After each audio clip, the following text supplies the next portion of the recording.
Gloire au roi des rois. Gloire à celui qui est fidèle. Il n'y a point de Dieu comme lui. Il n'y a point de Dieu pareil à lui.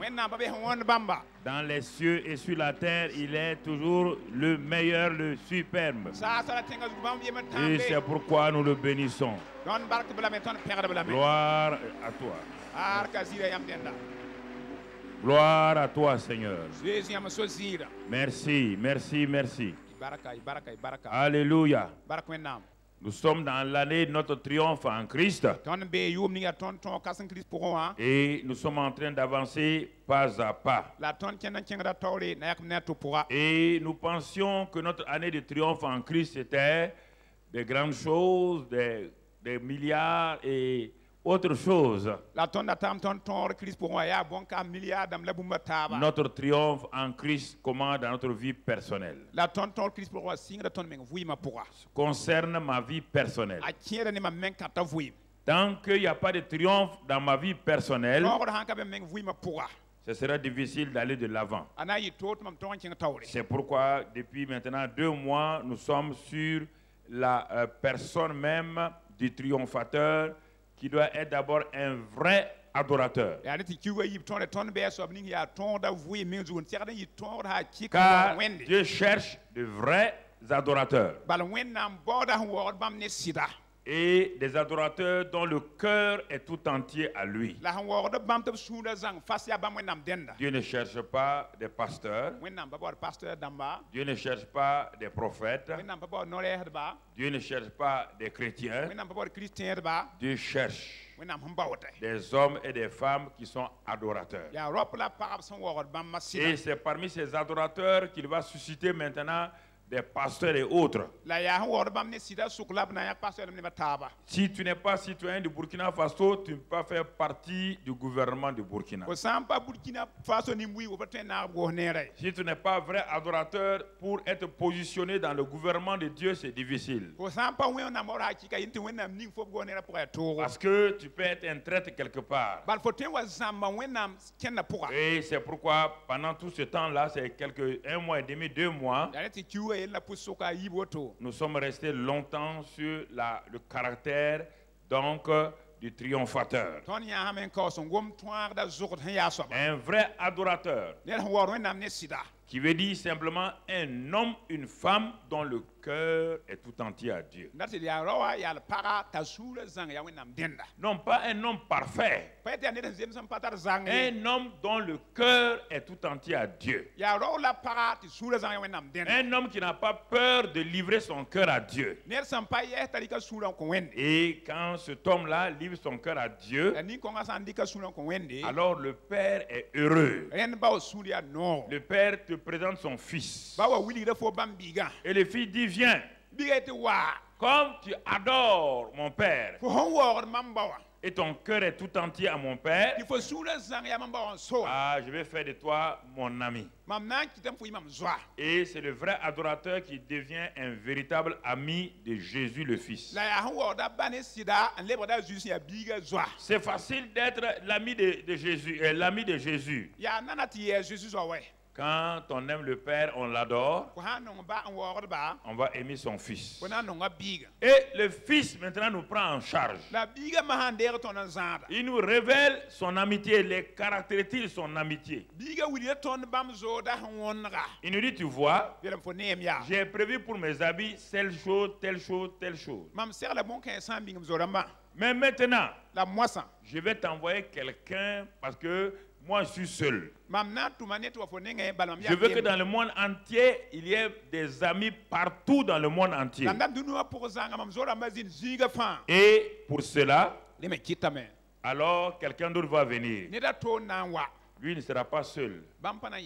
Lui, il a la capacité de se multiplier, pour être dans chaque adorateur. Je l'appelle donc le Saint-Esprit. Il n'a pas de nom. Il faut l'accepter, il s'appelle Saint-Esprit. Mais il répond à mon nom. Le secret de ce Saint-Esprit-là, ce n'est pas un nom. C'est une qualité. Il est esprit saint. Il doit avoir un nom. Mais il a caché, ce nom est caché. Et ce n'est pas important. Il suffit de m'appeler Jésus. Quand tu m'appelles Jésus, le Saint-Esprit répond. Il répond simplement. Et tu sauras, c'est ça. Et le Saint-Esprit vous prendra en charge pour te permettre de marcher comme mon ami et d'être un vrai adorateur du Père. Il le fait comment? Lorsque tu commences à connaître sa communion. Dans la communion, il y a commun. Il y a communication. Il y a tout ça là. Quand tu vas apprendre à communiquer avec lui en développant ta relation étroite, en le reconnaissant comme le Seigneur de ta vie, comme le Seigneur du corps de Christ. Alors en ce moment-là, tu vas commencer à nous découvrir, nous tous, le Père et le Fils. Tu vas découvrir que le Père et le Fils sont déjà en toi. Ils vivent en toi. Et c'est le Saint-Esprit seul qui fait ça. Nous sommes au ciel, mais le Saint-Esprit amène notre présence quotidienne en toi. Et tu commences alors à marcher dans la plénitude de la révélation de la divinité. Et c'est là-bas où nous sommes arrêtés le dimanche passé. Ce dimanche, nous allons continuer toujours dans cet esprit avec le Saint-Esprit. Donc, c'est lui qui est avec vous sur la terre. Alors, il va faire de telle manière que sa communion avec vous soit développée de façon profonde. Et c'est pourquoi aujourd'hui, nous allons voir, le titre, c'est possible de vivre dans la communion permanente du Saint-Esprit. Ce n'est pas une chose ponctuelle. Non. Ce n'est pas une chose qui arrive de temps en temps. Non. Parce qu'on dit qu'il demeure. Quand quelqu'un passe sur vous, quand quelqu'un vous visite, c'est différent. Dans l'Ancien Testament, Dieu était un visiteur. La Bible dit qu'il visita son peuple. Il a visité Anne. Il a visité Sarah. Il a visité Abraham. Il visita les enfants du peuple de Dieu. Mais il n'est pas resté. Avec nous, il n'est pas un visiteur. Avec nous, il demeure. Il demeure. Et quand on dit voici la demeure de quelqu'un, ce n'est pas une chambre d'hôtel. Une chambre d'hôtel n'est pas ma demeure. À moins que j'achète la chambre là pour en faire une demeure. La demeure, c'est là où vous trouvez quelqu'un. Où vit quelqu'un. Et là-bas, il est dans sa simplicité. Là-bas, vous pouvez le trouver en culotte. Là-bas, vous pouvez le trouver comme il vit. Vous pouvez le trouver, il n'est pas masqué. Dieu dit que je ne veux pas être un visiteur. Parce qu'on dit si un grand visiteur vient chez vous, vous allez tout masquer. Vous allez nettoyer, vous allez habiller les choses pour masquer les choses. Mais quand quelqu'un demeure chez vous, au bout de 3 mois, il découvre que vous avez trop masqué beaucoup de choses. Ah, le Saint-Esprit, c'est ça. Il vient demeurer en nous et il commence à dire, tu as trop masqué ici, là. Tu as été hypocrite ici, là. Laisse ça tomber. Ça ne m'influence pas. Ça ne peut pas m'épater. Ça peut épater les hommes. Mais pas moi. Je te connais. Vivons ensemble. Parce que tu es l'ami de Jésus. Je suis venu vivre avec toi. dans l'amitié de Jésus. Et deux amis, vous connaissez les faiblesses. Je te connais. Apprends à me connaître simplement. Je ne suis pas un juge. Je suis réellement celui qui manifeste l'amour de Dieu en toi. Alors c'est pourquoi, mon frère, ma soeur, c'est pourquoi je dis ce matin là, c'est possible de vivre dans la communion permanente du Saint-Esprit. Alors comment cela se fait? Et c'est pourquoi notre année de triomphe là, on est en train de découvrir beaucoup de choses que les chrétiens auraient dû découvrir dès le commencement de leur vie chrétienne. Dans cela, nous allons aller de l'Ancien Testament au Nouveau Testament. C'est là-bas. L'Ancien Testament, c'est la racine. Le Nouveau Testament, c'est la branche et les fruits. Alors, nous allons découvrir que dans la vie chrétienne, il y a deux niveaux de vie spirituelle. Et nous allons comprendre ça en retournant dans... on va prendre Hébreu. Hébreu nous résume déjà l'Ancien Testament. Hébreu chapitre 9. Verset 1 et 2. Regardons Hébreu 9, verset 1 et 2. Qu'est-ce qui est écrit là-bas? La première alliance, on parle de l'Ancien Testament, avait aussi des ordonnances relatives au culte. Et il avait un sanctuaire terrestre, un endroit où Dieu habitait. C'est ça que ça veut dire. Il y avait les ordonnances, il y avait le sanctuaire. Donc Dieu au milieu des hommes. Un tabernacle fut en effet construit. Regardons maintenant. Cette demeure de Dieu là a été construite. Dans la première partie, la première partie, appelée le lieu saint, il y avait les chandeliers, il y avait la table et les pains de proposition.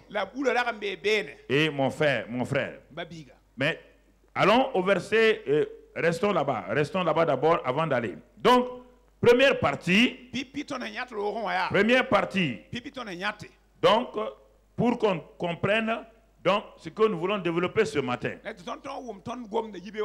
Dieu a donné d'abord des choses physiques pour que nous comprenions les choses spirituelles. Alors, il a dit à Moïse, les gens, moi je suis esprit. Et ils ne sont pas nés de nouveau. Depuis que Adam est parti, là, mon esprit est parti. Et pour me comprendre, il faut être en esprit. C'est pourquoi le vrai adorateur est un homme qui adore Dieu en esprit et en vérité. Il faut les deux choses. L'esprit et la vérité. S'il y a un sans l'autre, tu n'es pas vrai adorateur. C'est pourquoi il a ajouté le mot vrai. Tu peux être un adorateur, mais pas un vrai. Pour être un vrai adorateur, il faut l'esprit et la vérité. Alors il dit à Moïse, tu sais, depuis que je suis parti d'Adam là, les hommes ne peuvent pas me comprendre parfaitement parce qu'ils sont dans la chair. Même quand je viens les visiter, ils ne peuvent pas avoir la révélation. Donc c'est pourquoi ils tombent en permanence, ils se relèvent, ils tombent en permanence, ils se relèvent. Mais pour qu'ils comprennent plus tard, qu'est-ce que la communion avec Dieu, avec mon esprit? Comment vivre permanemment avec mon esprit? Je vais t'amener pas à pas afin que tu comprennes. Il dit construis un tabernacle. C'est Dieu qui a donné les plans. Il a tout donné. Moïse ne sait pas ce que Dieu veut faire. Il ne connaît même pas la pensée de Dieu. Quand c'est fini, Dieu dit, dans ce tabernacle-là, il y a une partie extérieure, la cour extérieure, qu'on appelle le parvis. Et ensuite, il y a une partie dans dans le bloc lui-même, il y a maintenant une partie qu'on appelle le lieu saint. Et plus en avant, il y a maintenant la deuxième partie qu'on appelle le lieu très saint. Il dit, le peuple a droit au parvis. Le peuple a droit là-bas au parvis. Dans le parvis, là, il y a quoi? Il y a l'autel d'airain, il y a la cuve, il y a toutes ces choses-là. C'est là que le peuple vient avec ses péchés. Et le peuple vient dans cet endroit-là. Et les sacrificateurs viennent à eux. Et prennent leurs sacrifices et les offrent à Dieu. Et ils prennent le sang, la mettent dans une cuve. Et disent au peuple là, à cause des sacrifices et de ces sacrifices d'animaux là, vous avez vu le sang versé, vos péchés sont couverts. Et nous allons aller présenter ça à l'intérieur. Mais les sacrificateurs eux-mêmes, quand ils prenaient ce sang-là, mon frère, ma soeur, ils rentraient dans le lieu saint. Ils rentraient là-bas pour faire quoi? Qu'est-ce qu'ils partaient faire dans ce lieu saint-là? Et lisons un passage, le verset 6 avant de revenir. Lisons le verset 6 avant de revenir. Hébreux 9, il dit, or ces choses étaient ainsi disposés, les sacrificateurs qui font le service entrent en tout temps dans la première partie donc du tabernacle. Les sacrificateurs entrent dans la première partie du tabernacle. Ils rentrent avec le sang. Mais regardez, frères et sœurs, ils rentrent dans la première partie alors que l'intérieur du tabernacle, il y a deux parties. Il y a la partie où il y a Dieu lui-même, qu'on appelle le lieu très saint.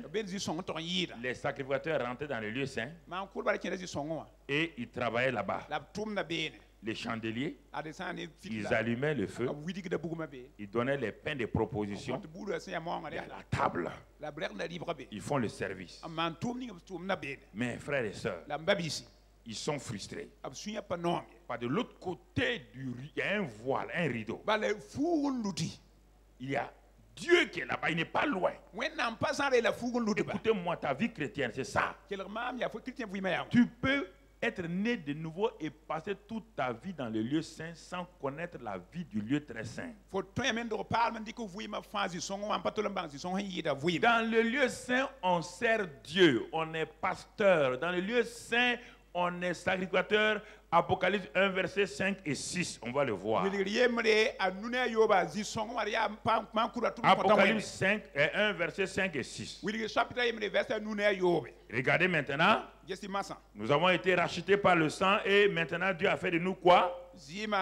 Apocalypse 1, verset 5 et 6. Et il dit de la part de Jésus-Christ, le témoin fidèle, le premier-né des morts, le prince des rois de la terre, à celui qui nous aime, qui nous a délivrés de nos péchés par son sang. Ah, vous voyez, dans l'Ancien Testament, il y avait le sang des agneaux. Pour nous, il y a le sang de Jésus. Donc on est en train de voir, on est en train de progresser entre l'Ancien Testament et le Nouveau Testament. Il y avait des sacrificateurs là-bas. Maintenant, tout le peuple est sacrificateur. Maintenant, à cause du sang de Jésus, il n'y a pas seulement quelques-uns qui sont sacrificateurs. Les femmes et les hommes, les jeunes et les vieux. Dans la nouvelle alliance, tout le monde est sacrificateur. Dieu nous a établis dans un royaume et il a fait de nous des sacrificateurs. Il y a toujours un problème. Comme dans l'Ancien Testament. Je suis en train de faire le parallèle entre l'Ancien Testament et le Nouveau Testament. Comprenez, suivez-moi très bien. Alors, comme je l'ai dit, on va lire d'abord la suite. On va revenir au verset 3-4. De Hébreux, verset 3-4. Je vais le lire. Derrière le second voile se trouvait la partie du tabernacle appelée le Saint des Saints. Et dans cet endroit-là, il y a l'autel d'or pour les parfums, l'arche de l'alliance, entièrement recouverte d'or.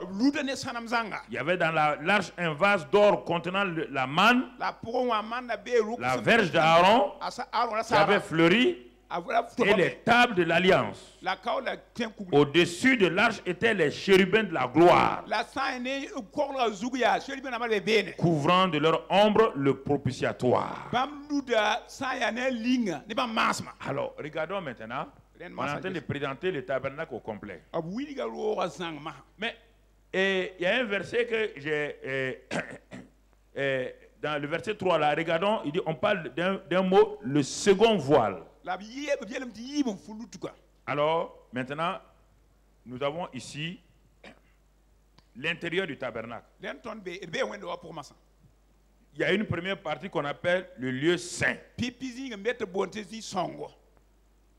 Et tous les sacrificateurs rentrent là-bas. C'est là-bas qu'on fait le service. C'est là-bas qu'on sert Dieu. Mais Dieu n'est pas là-bas. Dieu n'est pas dans le service. Dieu n'est pas dans son œuvre. Vous entendez? Dieu n'est pas là-bas. Et c'est ça qui fait que beaucoup de gens sont frustrés. Il n'est pas là-bas. Dieu n'est pas dans mon âme. Dieu n'est pas dans mon corps.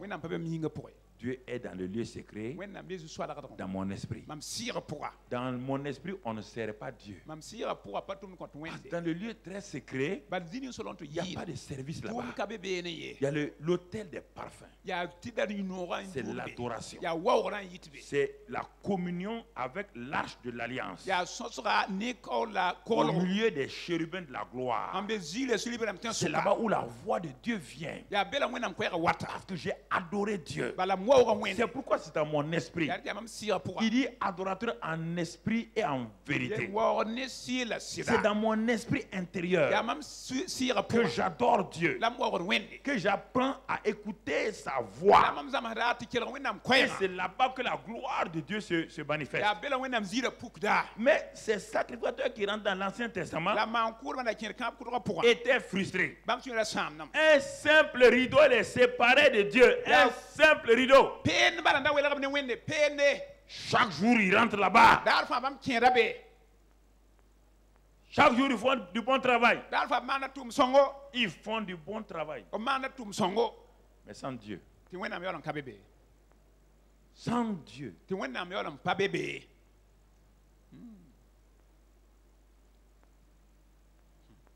Il savait que derrière ce rideau-là, le rideau n'est pas loin. Il est à côté d'eux. Ils arrivent parce que le chandelier n'était pas loin du rideau. Mais c'est derrière le rideau qu'il y a l'autel des parfums, il y a l'adoration. Le service n'est pas loin de l'adoration, mais l'adoration et le service sont loin de l'un de l'autre à travers un voile. On va aller pour que tu comprennes. Donc ça veut dire quoi? Ça veut dire simplement Dieu veut que tu viennes vers lui. C'est pourquoi il permet aux sacrificateurs de rentrer dans le lieu saint.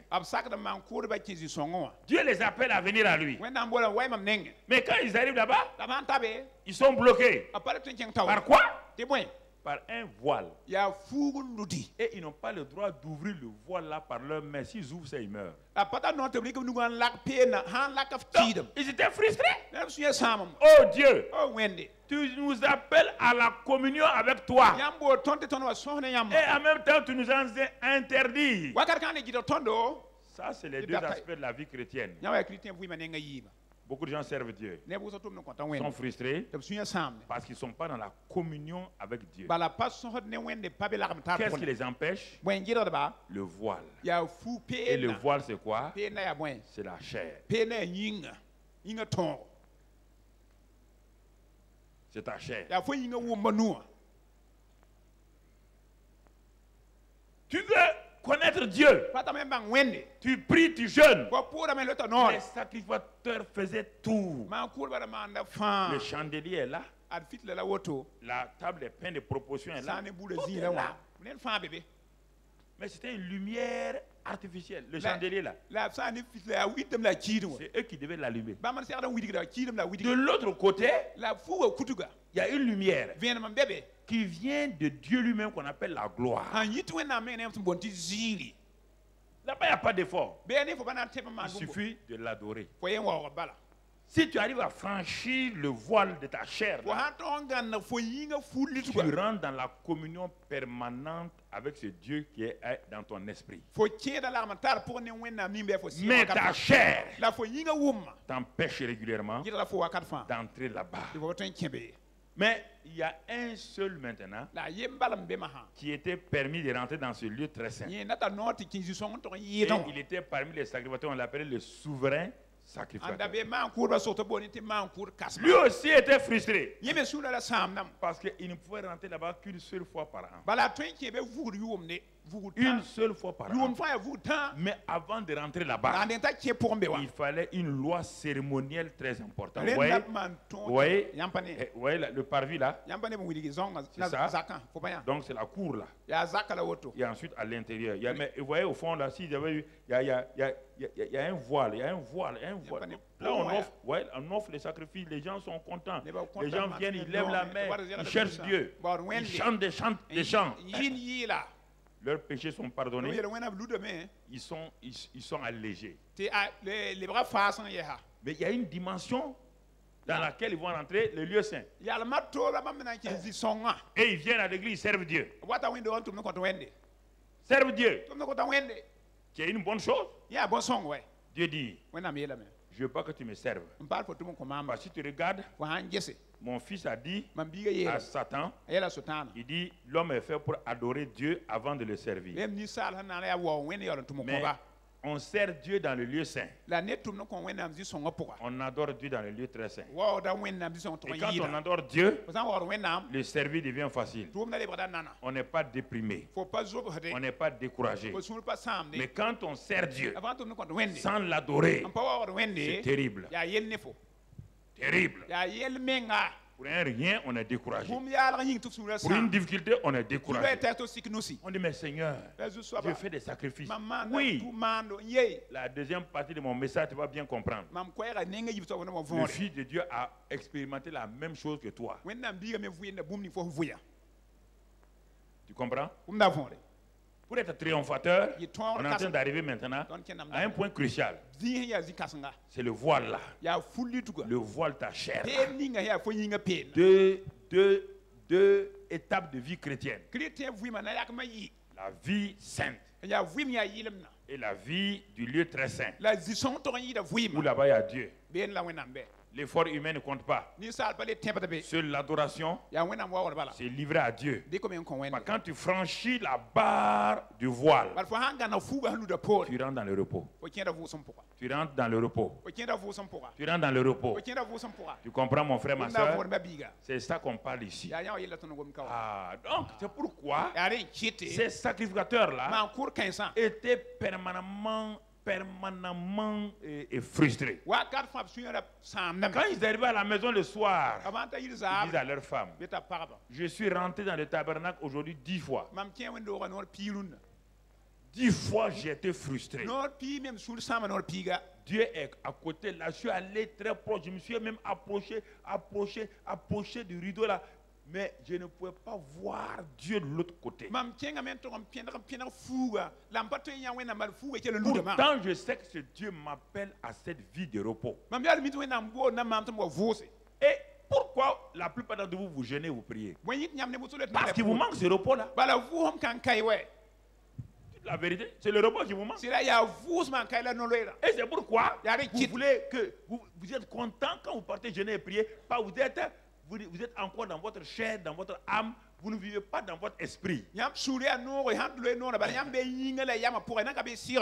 ne vivez pas dans votre esprit. Dieu est où? Celui qui s'attache à Dieu est avec lui, hein? Dieu est esprit. Il est dans quelle partie de ton être? dans ton esprit.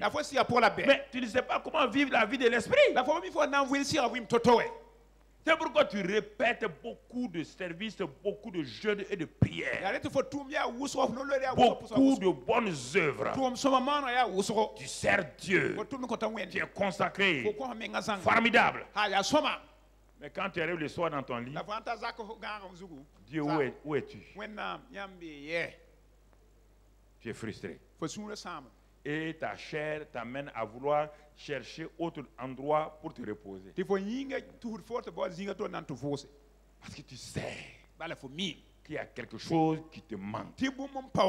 C'est cette communion permanente du Saint-Esprit. C'est ça qui te manque. Et c'est pourquoi tu es prêt à parfois à... C'est ça qui a développé toutes ces souffrances dans l'église. Les gens font toutes sortes, comment vous appelez ça, les pénitences, les quoi. C'est ça. C'est ça. Les gens sont prêts à aller se sacrifier. Parce que l'homme, sa vraie dimension, c'est la partie spirituelle. Et cette partie-là, c'est cette partie qui connaît Dieu.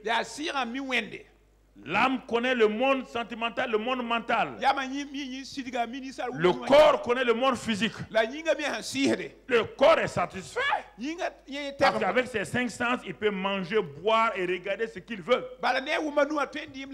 S'il veut entendre la musique, il écoute la musique. Ce qu'il veut manger, il mange. Ce qu'il veut sentir, il le sent. Le corps est satisfait. Mais l'âme n'est pas satisfaite.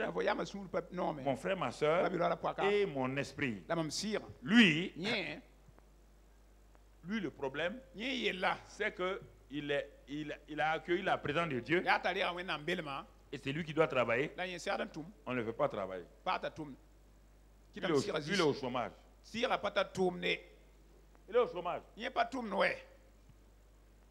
Chaque jour, il te parle. Il dit, mon enfant, adore Dieu. Quand tu l'adores, tu sens bien. Mais quand tu sors de l'adoration, tu fais 90% d'œuvre et 10% de l'adoration. Donc, tout ce que tu as adoré là, tout se dissipe avec les 90% d'œuvre et de service. C'est pourquoi j'ai dit que c'est bon d'avoir des temps de prière, mais c'est mieux d'avoir l'esprit de prière. L'esprit de prière te donne de rentrer, de rester en permanence dans la communion du Saint-Esprit. Le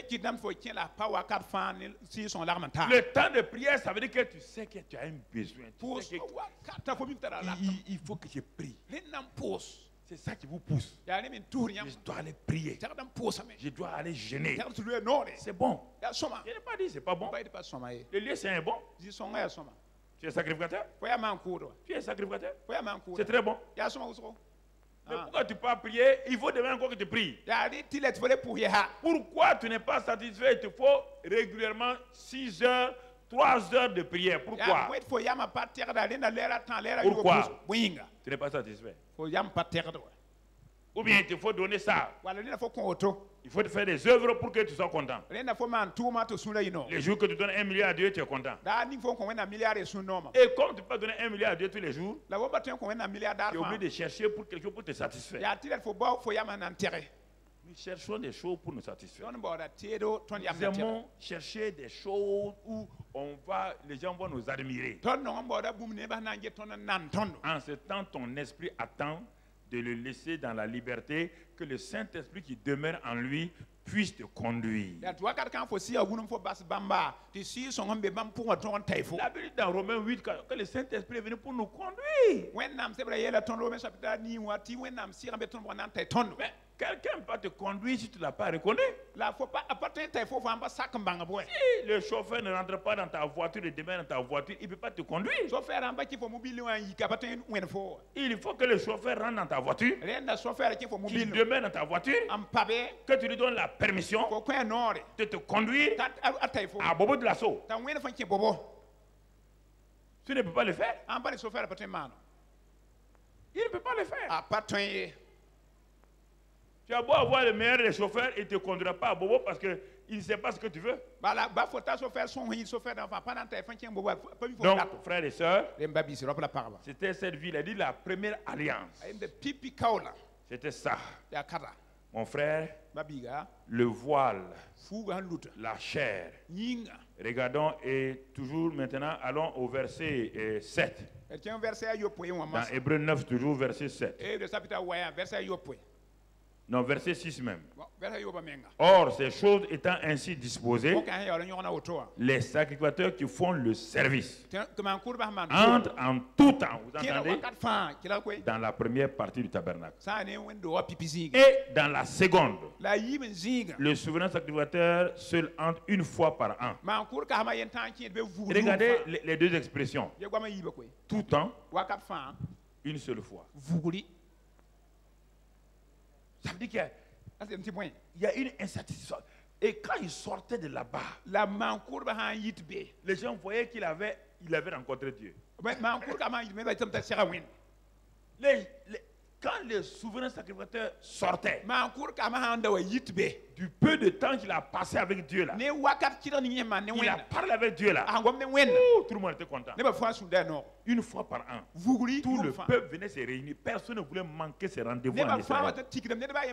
C'est cette fête qu'on appelle le Yom Kippour, la fête des expiations. Personne ne voulait manquer ça. Le fait de voir seulement le souverain sacrificateur entrer dans le lieu très saint et sortir vivant, aller parler à Dieu, recevoir les commandements de Dieu, recevoir les révélations de Dieu, sortir vivant et que le peuple le voit. Oh, les gens disent aïe aïe aïe. Quel jour nous aussi on va avoir ça? C'est pourquoi ceux qui connaissent Dieu de cette manière-là, quand ils parlent, ceux qui sont assis disent quand je veux connaître ça?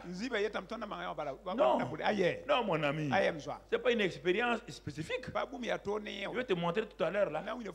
Dans l'Ancien Testament, c'était spécifique. Dans le Nouveau Testament, ce n'est plus spécifique. C'est pour tous les sacrificateurs. Mais si tu es dans la mentalité de l'Ancien Testament, tu vas vouloir te perfectionner. Ce n'est pas la perfection qui te fait rentrer. C'est une invitation à rentrer.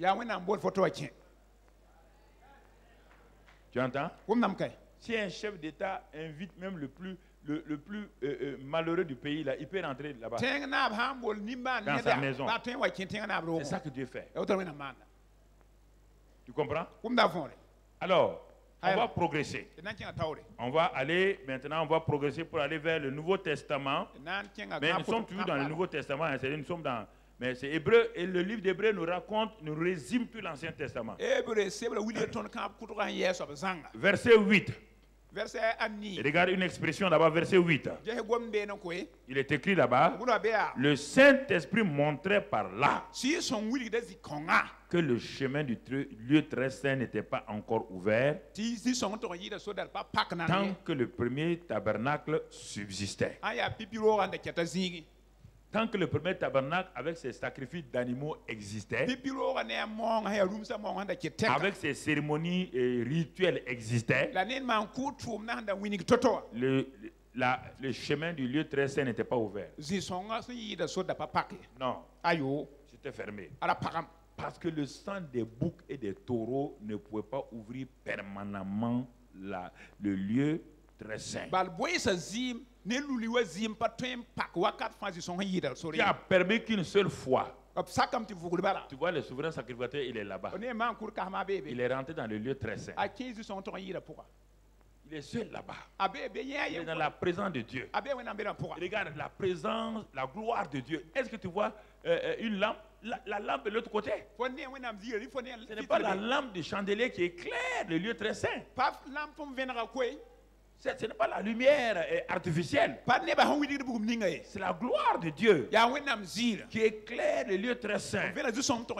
Et c'est pourquoi notre esprit a été éclairé. Pour que de là-bas maintenant, nous sortons de là-bas régulièrement pour affecter notre âme et notre corps. Notre âme et notre corps doivent être soumis à notre esprit. Et c'est le contraire que nous faisons. Nous partons maintenant comme l'Ancien Testament du corps pour aller là-bas.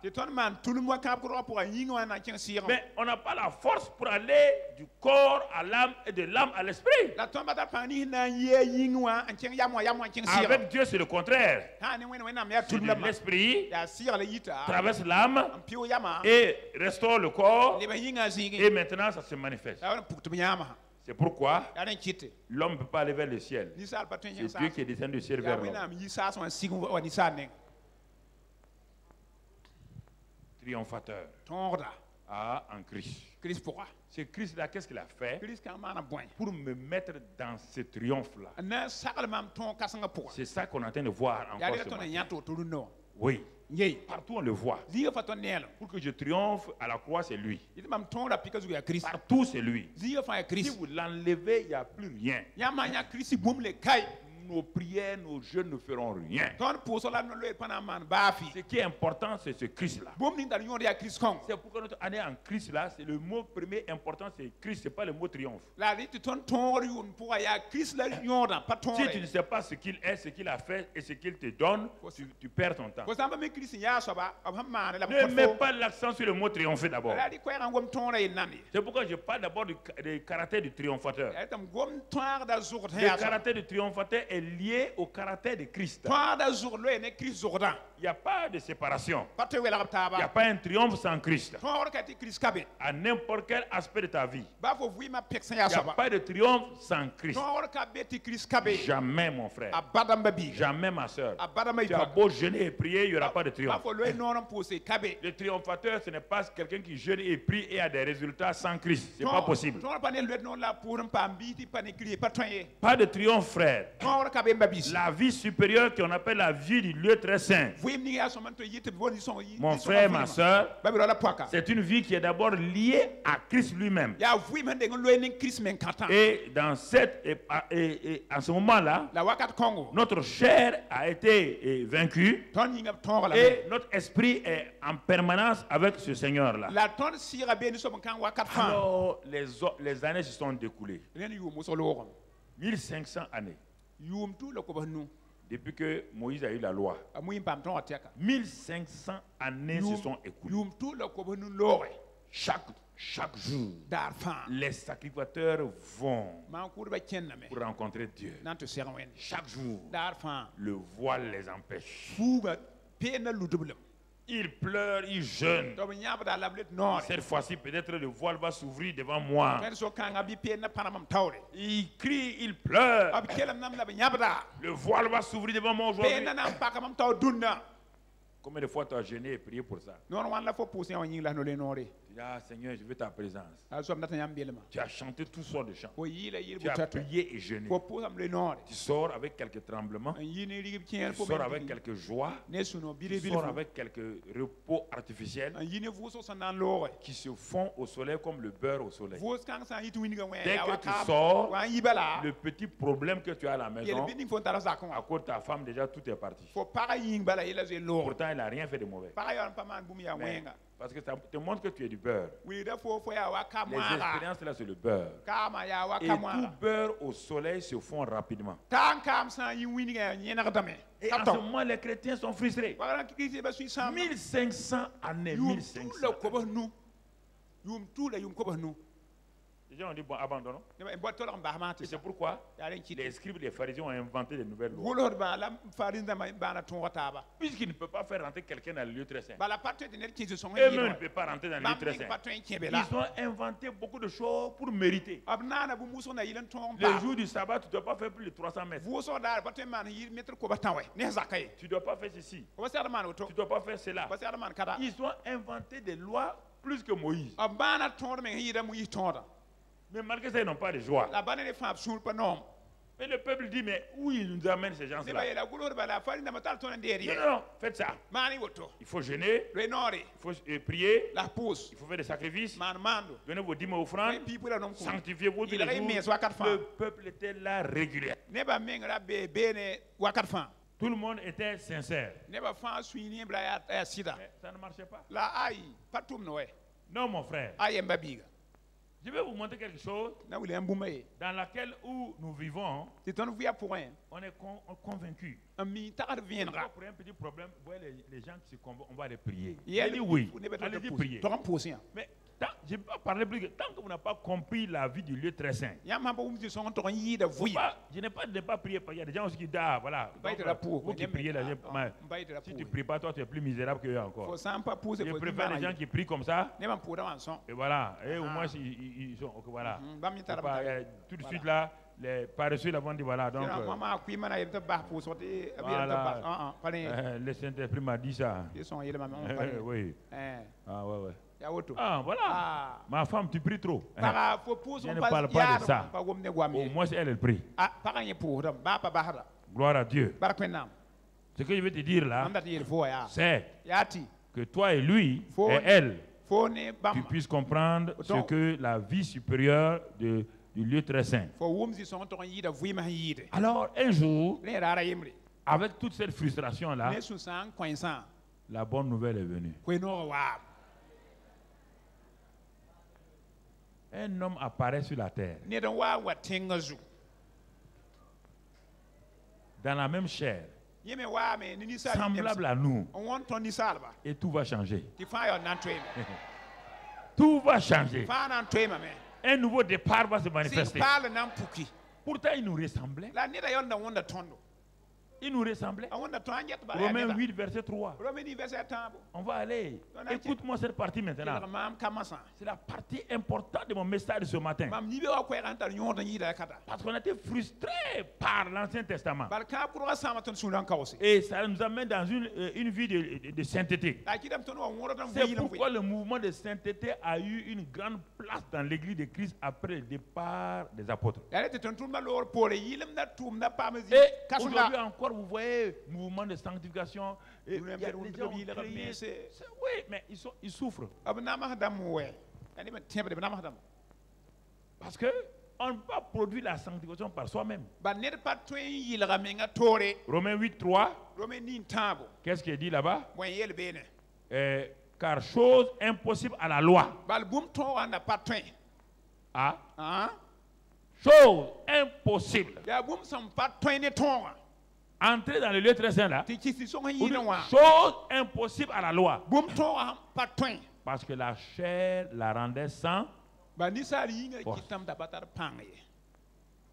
Le voile là. C'est le voile qui les gens venaient et les gens disent moi aujourd'hui, voilà, je vais rentrer dans le lieu très saint. J'ai prié, j'ai jeûné. Regardez-moi, je me suis sanctifié. Et il rentre. Il rentre dans le lieu très saint. Il avance. Puisqu'il est vers le rideau là, son cœur fait gougou. Si tu rentres, tu es mort, hein? Le type il tourne encore. On dit, mon gars, tu es rentré? Il dit qui est fou? Qui est fou? Dès que j'ai voulu même aller vers le rideau là, mon cœur a fait gougou. On t'a dit. On t'a dit. La chair. La chair. Le voile. Tu comprends? La chair, la chair. La chair là. La chair rendait impossible ces choses.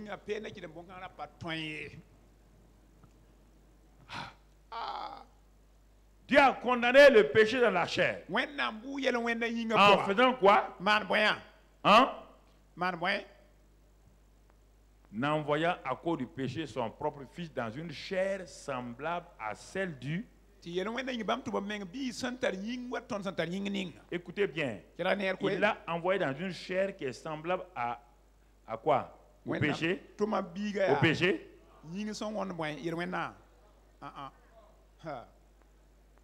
Attention, hein? Il l'a envoyé dans une chair semblable à celle du... Mais est-ce que sa chair avait du péché? Voici maintenant. Le vrai agneau va venir. Il est là. Dans une chair semblable à celle des hommes. Dans une chair semblable à celle des hommes. Il devait manger comme les hommes. Il se fatiguait comme les hommes. Il devait boire comme les hommes. Mais vous allez comprendre, et même avec lui, ce qui va se passer. Depuis qu'il est venu sur la terre, là, lisons quelques passages, et Hébreux 2, verset 14. Hébreux 2, verset 14. Qu'est-ce que la Bible nous dit là-bas? 2, 14. Ainsi donc, puisque les enfants participent au sang et à la chair,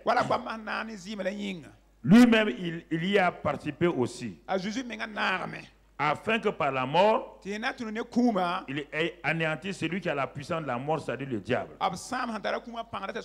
et qu'il délivra tous ceux qui, par crainte de la mort, étaient toute leur vie retenus dans la servitude. Donc tu comprends ici, il est venu dans une chair semblable, et lui aussi, donc il a participé au sang et à la chair, comme toi. Hébreux 4, verset 15. 4, 15. Car nous n'avons pas un souverain sacrificateur qui ne puisse compatir à nos faiblesses. Au contraire, il a été tenté comme nous en toutes choses, sans commettre de péché. Maintenant, écoutez-moi. Il est venu sur la terre pour nous amener où? Maintenant, est-ce que c'est un tabernacle qui est construit de main d'homme? C'est le tabernacle de Moïse. Est-ce qu'il est venu nous amener dans le lieu très saint de Moïse? Il est venu pour nous amener où? Dans le vrai lieu très saint, c'est où? Le ciel. Bon, regardez maintenant, vous allez comprendre la même chose. Il y a un tabernacle qui est là. Lui aussi, il a amené un tabernacle. Ça me dit comment ça? Le tabernacle de Moïse n'existait plus. On ne sait pas où sont partis les morceaux. C'est parti. Quand Jésus est arrivé, il n'y avait plus le tabernacle de Moïse. C'est normal. On dit que tant que ce premier tabernacle subsiste là, le chemin du lieu très saint était quoi? Fermé. Écoute ça. Donc Dieu, au fur et à mesure, a fait disparaître le tabernacle de Moïse. Et maintenant, Jésus est venu. Il est descendu du ciel et il est venu sur la terre. Dès le moment où il est venu sur la terre, je te pose la question maintenant. Écoute-moi très bien. Pour remonter au ciel là,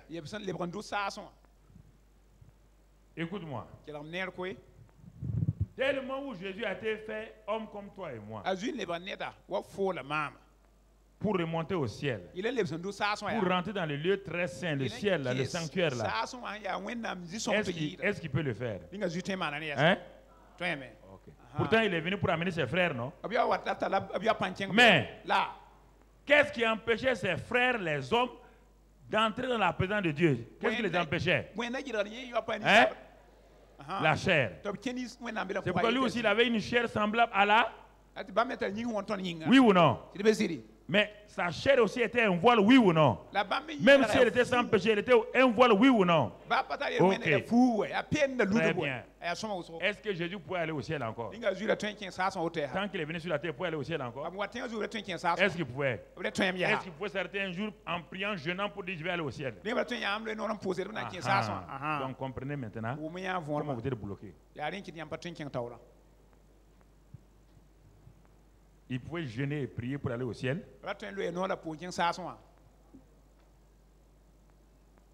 Même s'il avait dit au Père, je vais aller au ciel maintenant, le Père dit non. Pour entrer dans ma présence, il faut que le voile soit déchiré. Et le voile là, c'est la chair. Si tu veux que tes frères là puissent rentrer, il faut que ta propre chair soit déchirée, qui est le voile. Vous comprenez? C'est pourquoi il n'y a pas de triomphe sans Christ. Arrêtez d'aller jeûner sans Christ.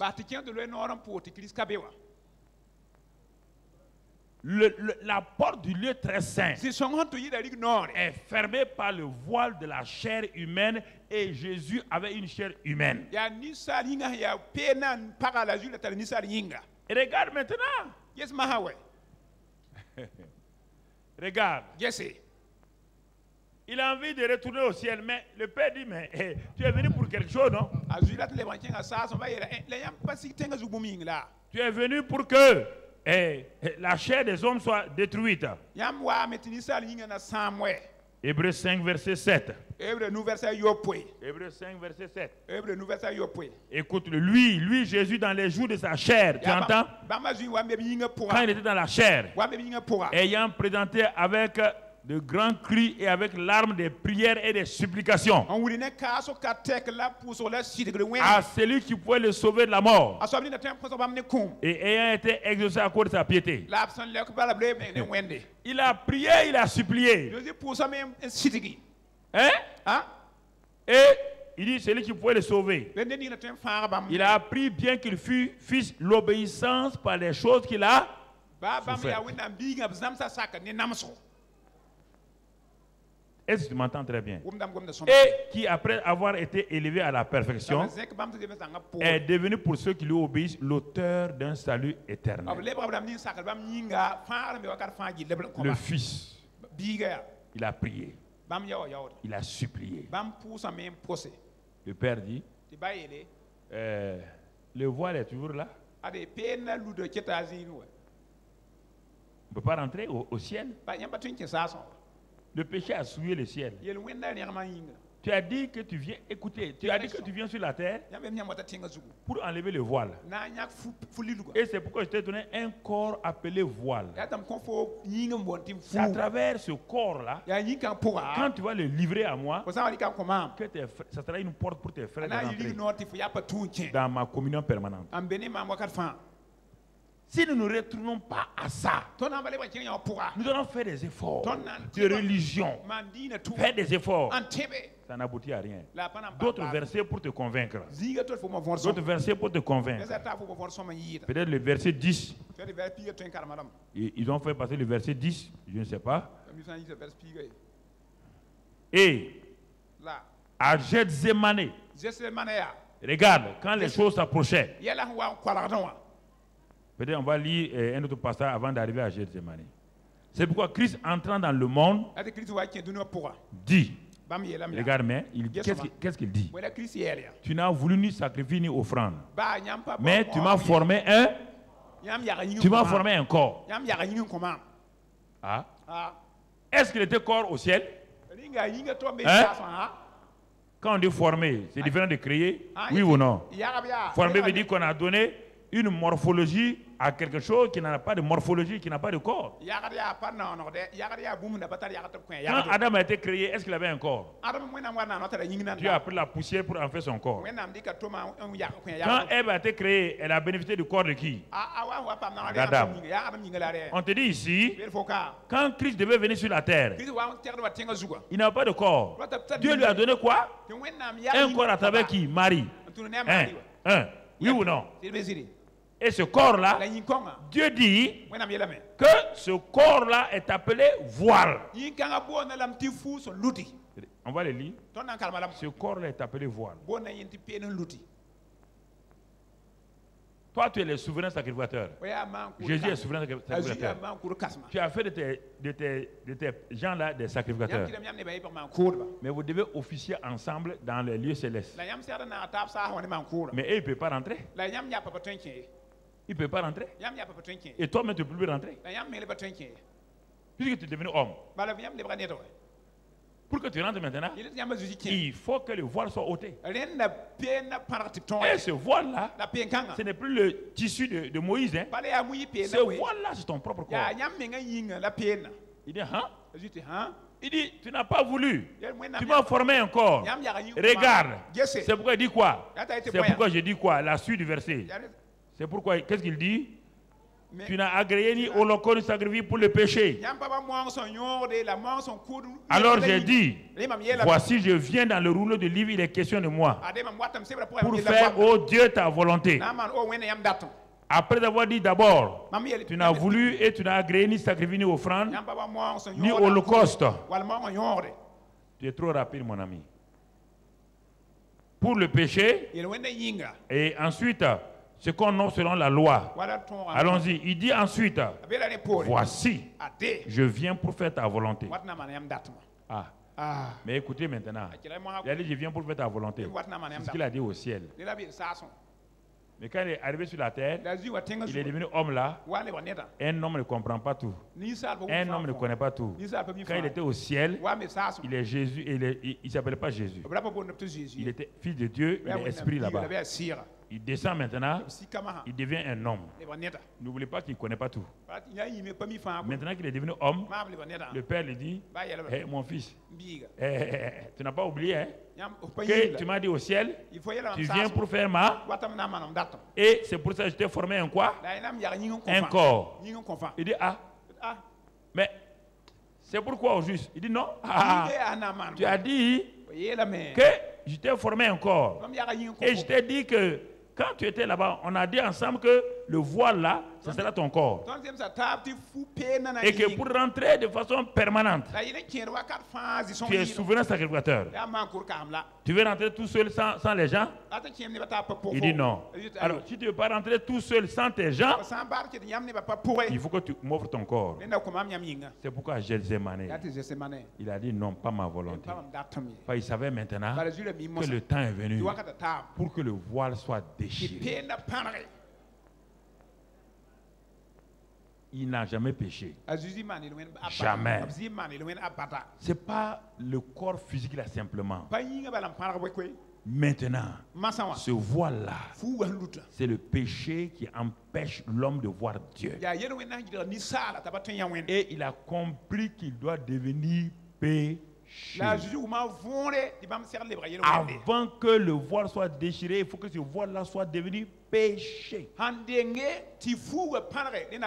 Celui qui n'a jamais connu le péché, qui n'a jamais péché, va devenir la nature même du péché.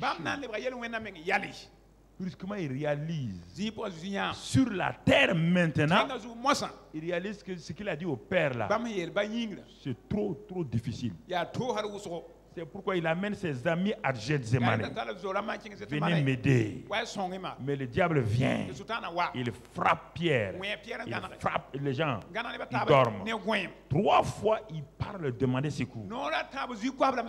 Parce que il voit ce corps saint là qui va porter tous les péchés du monde. Et ensuite qui va devenir nature du péché. C'était difficile. Frères et sœurs. Mais sans ça, toi et moi, nous resterons toujours dans le lieu saint. On ne verra jamais la communion avec le Père. On ne sera pas accueilli par le Père. Par le Père, pas accueilli quelqu'un qui est rempli de péché. Non. Et pourtant, il voulait devenir Père. Il veut devenir Père. Il dit, venez à moi. Vous êtes mes enfants. Quand on court, on va. On trouve le voile, le péché. Chacun recule. C'est pourquoi il va donner son propre enfant, son propre fils à notre place. Et il a dit, non, pas ma volonté. Quand la 3e fois, il a dit, oui, à ta volonté, en ce moment, il est parti à la croix. Et là, regarde maintenant pourquoi le voile sera déchiré dans le temple. Le voile sera déchiré dans le voile de Moïse là sera déchiré dans le temple parce que le vrai voile est déchiré. Le vrai voile est déchiré.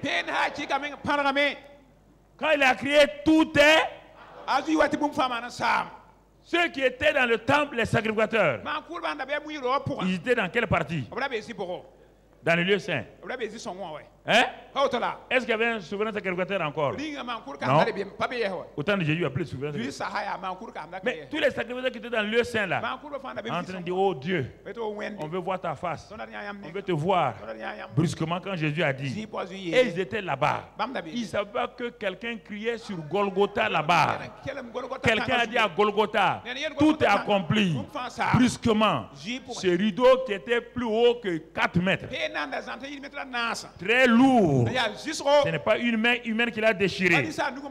Quand il a dit tout est accompli, sa parole est partie comme une épée. Déchirer le rideau de haut en bas. Et brusquement, les sacrificateurs qui étaient là ont vu pour la première fois la présence de Dieu. Alléluia. Mais est-ce qu'ils sont rentrés? Ils ont vu, est-ce qu'ils sont rentrés? Ils ont eu quoi? Peur. Ils sont partis. Ils ont dit on est mort. Puisqu'ils ne croient pas en Jésus, ils ne savent pas que le vrai voile venait d'être déchiré. Donc, ils ont dit on est mort. Ils ont dit à leur femme, prépare mon cercueil. Il y a quoi? On a vu le voile. On va mourir. La femme a dit, mais tout le temps vous adorez Dieu, vous voulez qui? Vous n'avez pas dit que vous voulez voir Dieu, non? Mais quoi? C'est ça les gens. Ils veulent prier, quand Dieu répond, ils ont peur en même temps. C'est pourquoi la prière sans la révélation, ça vous donne la peur. Tu comprends? Quand le voile est déchiré, si tu ne rentres pas maintenant, c'est un problème. Si tu restes dans le lieu saint, tu as un problème.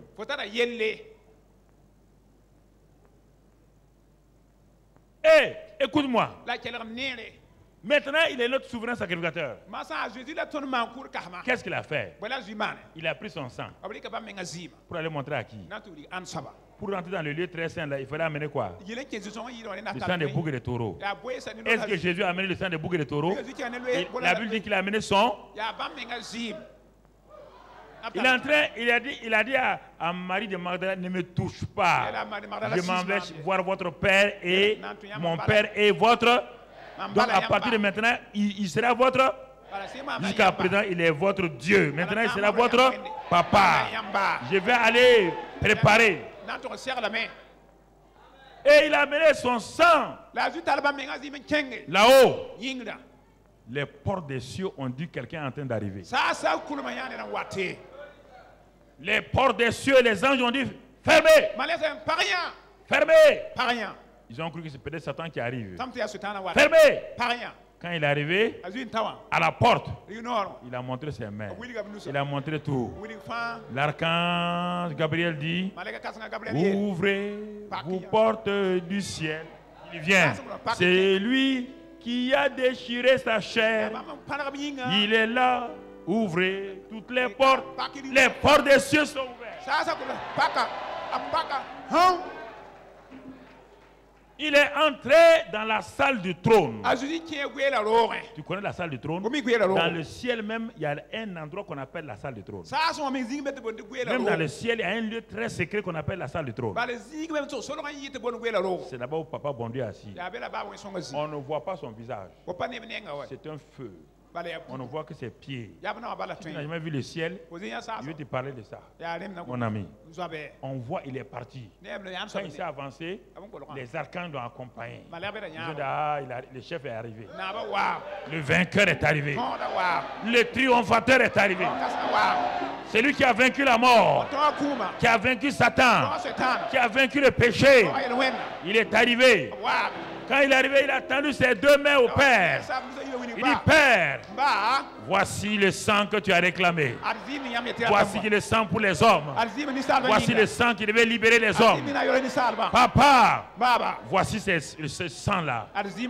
Et comme Dieu est un juge, comme est un grand juge, il a pris son marteau. Le ciel regarde. Les anges regardent. Il a dit, à cause de ce sang-là, les hommes sont justifiés. Banga. Alléluia.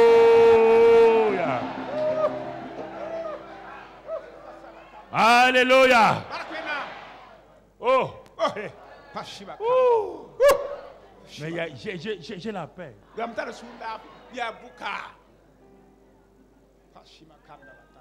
C'est ça. C'est fini. C'est fini. Et qu'est-ce qu'il fait? Écoutez, frères et sœurs. Quand il a fait ça, qu'est-ce qui s'est passé? Je vais sauter certaines choses pour aller. Hébreux 10, on revient à Hébreux 10. Hébreux 10, on revient là-bas. Et on regarde attentivement.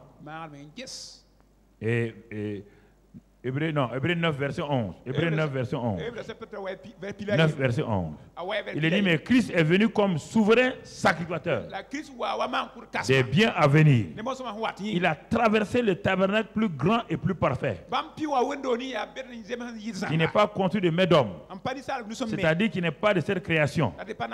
Et il est entré une fois pour tout dans le lieu très saint, non avec le sang des boucs et des veaux, mais avec son propre sang, ayant obtenu une rédemption trimestrielle, une rédemption annuelle, une rédemption éternelle. Éternelle.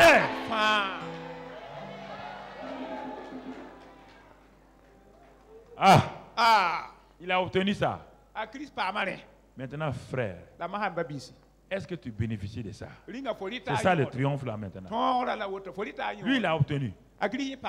Il a obtenu ça pour nous. Hébreux 10, verset 19 maintenant.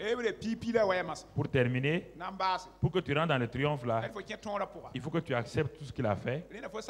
Non seulement tout ce qu'il a fait, mais regarde ce qu'on te dit. Hébreux 10, verset 19. Qu'est-ce qu'il a fait? Ainsi donc, frère, puisque nous avons au moyen du sang de Jésus une libre entrée où?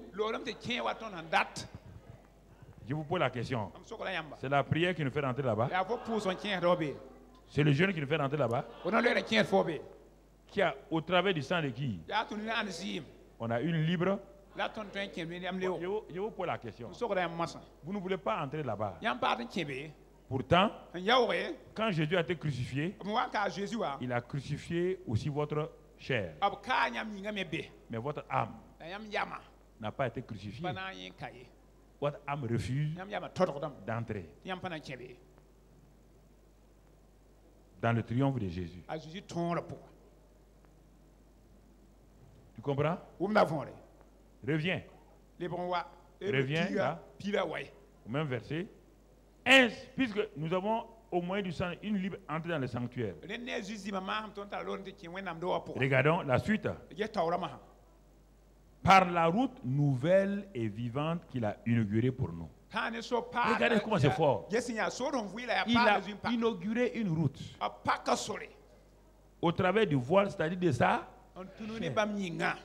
Voici un village qui se plaint au niveau du gouvernement que leur route est mauvaise. Et il y a trop d'accidents sur la route. Que la route là détruit les camions qu'ils ont achetés. Et ils viennent régulièrement harceler le gouvernement. Et le chef de l'État dit au ministre des Transports, faites tout pour leur donner une route nouvelle. On fait une route bien goudronnée, bien. Et le chef de l'État vient pour inaugurer la route. Et il dit aux villageois, mes frères, mes sœurs, maintenant, voici la route nouvelle et vivante. Cette route nouvelle là, elle est pour vous, pour que vous puissiez vous déplacer comme vous voulez.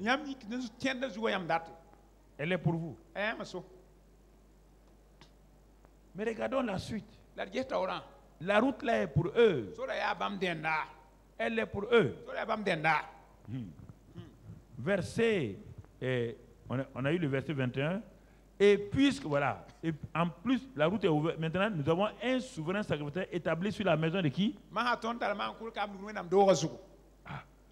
On a comme 3 garanties. Le sang, la route nouvelle, et nous avons un souverain sacerdotal établi sur la maison de Dieu. Lui, il est au ciel. Et le Saint-Esprit est en nous. Qu'est-ce qu'il nous dit maintenant? Approchons-nous. On vous dit de faire quoi? Ou bien en termes là, emprunter la route, oui ou non? Marcher sur la route. Simplement.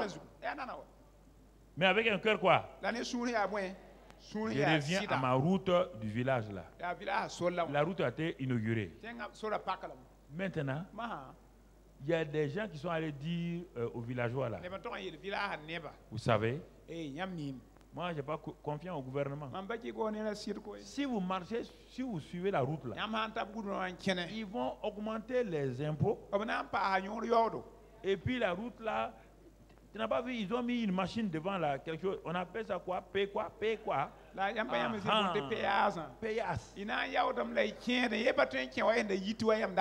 Troisièmement, quand il y a route nouvelle comme ça, il y a les coupeurs de route. C'est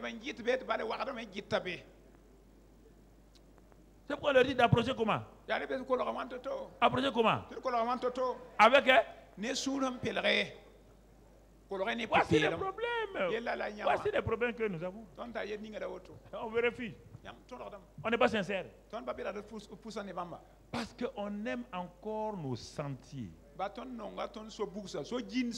Nos routes de brousse là, on les aime. On ne veut pas la route nouvelle. Non, non, non. Ou on trouve que c'est trop luxueux. Ou on ne peut pas faire, on peut pas tout cacher. Les fraudeurs aiment cette route-là. Ceux qui font fraude là, ils vont emprunter cette route-là. Jamais. Hein? Ils vont aller dans les sentiers. Il ne peut pas aimer cette route-là. C'est ça. Notre âme n'aime pas cette route-là. C'est la route de l'amour, du pardon, de la vérité, de la sainteté, de la grâce surabondante, de la victoire. Oh non, non, non. Ça c'est non. Non. Mon frère, viens, on va se débrouiller. Ah. Oui, déjà là, c'est affaire de blanc. Ah, on est né trouver nos routes comme ça. Son cœur n'est pas sincère. Comme il est fraudeur, il ne veut pas emprunter la route là. Et il va empoisonner tous les gens du village. Et on a mis un appareil pour compter maintenant le nombre de voitures qui passent. À la fin de l'année, on dit au ministre des Transports, quand la route était chaotique, quand la route était mauvaise, il y a 5000 personnes qui l'empruntaient par 5000 véhicules par an. On vient de faire une route nouvelle, vivante, tout. On a enregistré 500 voitures. Donc, il y a 4500 voitures de fraude. On dit, mais qu'est-ce qui s'est passé? Est-ce qu'il y a un problème? On envoie la gendarmerie faire enquête. On peut voir en brousse qu'il y a des nouveaux sentiers qui ont été faits. Par qui? Par les fraudeurs. Est-ce que tu es dans la catégorie de ces fraudeurs? Faut pas dire comme ça, hein? Faut pas dire comme ça. Alors pourquoi tu ne suis pas la route de la sainteté, la route de la vérité? Pourquoi quand tu dois dire la vérité, toi tu tournes? Quand tu dois te réconcilier, tu tournes. Quand tu dois pardonner, tu tournes. Tu es en train de prendre la route des fraudeurs. C'est la route des fraudeurs. Cette route-là, route de l'amertume, c'est la route des fraudeurs. La route de la haine, c'est la route des fraudeurs. Ce n'est pas la route nouvelle et vivante que Jésus a inaugurée par son sang. Jamais. On peut marcher sur cette route comme on veut. On marche droitement. Sincérité. Et le prochain mot, c'est quoi? Cœur sincère. Ce n'est pas fini. Pas le seul sincère seulement. On va lire la suite. Donne la suite, mon ami. Okay. cœur sincère, dans la plénitude là. Ici, il y a un problème de foi ici. Il y a une difficulté. La foi, ça veut dire quoi? Simplement accepter d'emprunter la route. La route existe, non? Est-ce qu'on te dit de faire un effort? On a mis une route à ta disposition. On dit emprunte là. Il y a un problème dans ça. Quand on dit plénitude de la foi là, c'est parce que la chose existe. Cœur sincère, plénitude de la foi, des cœurs purifiés d'une mauvaise conscience. Ton cœur te condamnait. Mais le sang est là, non? Le sang est toujours là. Sur la route, là, il n'y a pas de sang. Là, il y a un sang. Il y a toujours le sang de Jésus. Jésus a dit, approche-toi. Il a inauguré la route là à travers son sang. Ça veut dire que son sang là pave la route. En marchant sur cette route là, quand ta conscience n'est pas chaude, tu prends ce sang, tu te purifies et tu continues ta route. Est-ce qu'il y a un problème dans ça? Quand tu n'es pas sincère, tu t'arrêtes, tu dis à Dieu, c'est la route où on peut confesser ses péchés. Tu t'arrêtes, tu confesses, Père, je confesse mon péché, et tu continues ta route. Il y a un problème dans ça. Regardez-vous vous-même. Regardez-vous. Vous dites non, que non, Dieu, on ne comprend pas Dieu, on ne comprend pas Dieu. On ne comprend pas un gouvernement qui vient d'inaugurer une route, on vous donne la route cadeau, vous ne l'empruntez pas, on dit qu'on ne comprend pas le gouvernement. Tu vois, non? La route est donnée pour avoir entré chez Dieu là. Hein? Sous le sang, le précieux sang, sous le sang. Le précieux sang, j'ai reçu un cœur sous le précieux sang. C'est le sang qui me, c'est le sang qui me, c'est le sang de Jésus, c'est le sang qui me. Des rois, le Seigneur, des seigneurs, son nom est Jésus, Jésus, Jésus, Jésus. Il est, je suis fort, fort, oui, plus que vainqueur, par le sang de Jésus. Je suis fort, fort. Oui, plus que vainqueur, par le sang de Jésus. Tu es fort, fort, oui, plus que vainqueur, par le sang de Jésus. Tu es fort, fort, oui, plus que vainqueur, par le sang de Jésus, mon sauveur. Tu vois, mon frère, ma soeur, le verset 22, verset 22, il dit ceci, approchons-nous, on a déjà lu cela, retenons fermement la profession de notre espérance.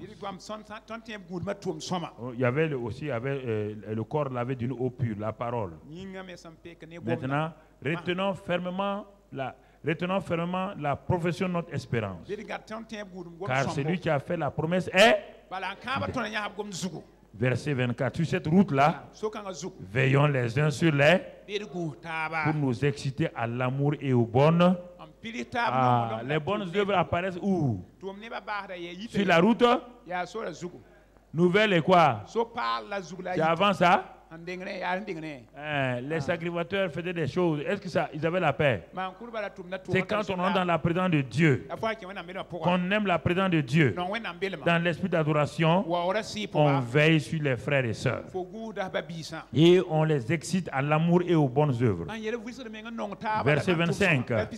N'abandonnons pas notre assemblée, comme c'est la coutume de quelques-uns. Oui, maintenant que tu es parmi ceux qui empruntent cette route-là, non, tu n'abandonnes pas. Nous exhortons réciproquement.